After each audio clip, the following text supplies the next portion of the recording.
Le Sentier des Caps, qui offre 100 km de sentiers de randonnée et 35 km de sentiers de ski de fond, entre Petite-Rivière-Saint-François et Saint-Joachim, vient d'inaugurer officiellement ses nouvelles installations.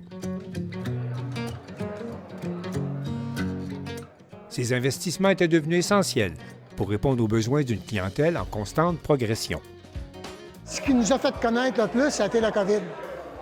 On a eu comme un mouvement là, de gens qui voulaient faire du plein air. Puis ils ont découvert le Sentier des Caps. Puis en plus de ça, on a eu une autre affaire qui nous a aidé beaucoup. Pierre Lavoie, le défi Pierre Lavoie, ça vous dit quelque chose, oui? Il nous a fourni des skis et des bottes pour les jeunes. Fait que les jeunes de 0 à 14 ans, ça leur coûte 0 cent pour venir faire du ski ici. Les parents payent, mais les enfants, ça ne leur coûte rien.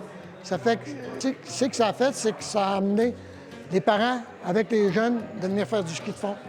Puis Pierre Lavoie, il est bien fier de nous autres parce qu'il paraît qu'on est une organisation exemplaire pour que les jeunes fassent de l'activité physique.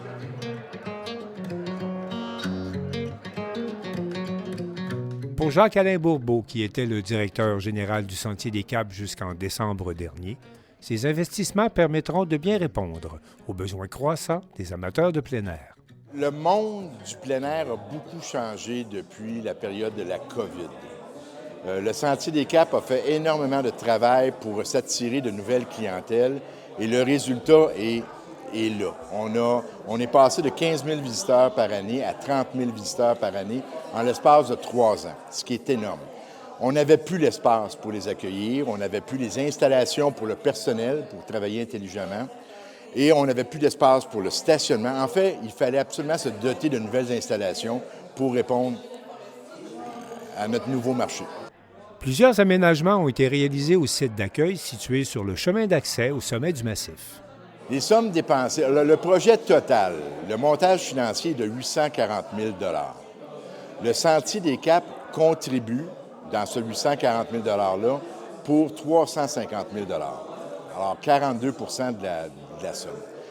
Les argents ont été utilisés pour, évidemment, les études pour l'architecture, pour faire le bâtiment ici, mais pour réaliser le bâtiment, se doter d'un nouveau garage chauffé et adapté à nos besoins, et de doubler la superficie de notre stationnement. C'est à ça que les dollars ont servi. Puis il faut comprendre que le 840 000 $ à l'époque, c'est un budget qui avait été établi en 2022. Et là, le montage financier s'est finalisé en 2024. Donc, il a fallu énormément d'exercices et de tours de magie pour rester à l'intérieur des budgets.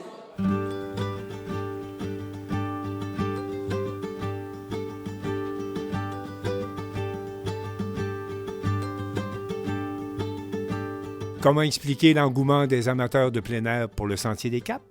La beauté des paysages, essentiellement la beauté des paysages et depuis plusieurs années, la qualité du traçage en termes de ski de fond. Maintenant, le Sentier des Caps, ce n'est pas uniquement le ski de fond. Notre business principal, c'est la longue randonnée. On a quand même au-dessus de 100 km de longue randonnée entre Petite-Rivière-Saint-François et Saint-Joachim. On a une dizaine de refuges tout au long de ce parcours-là.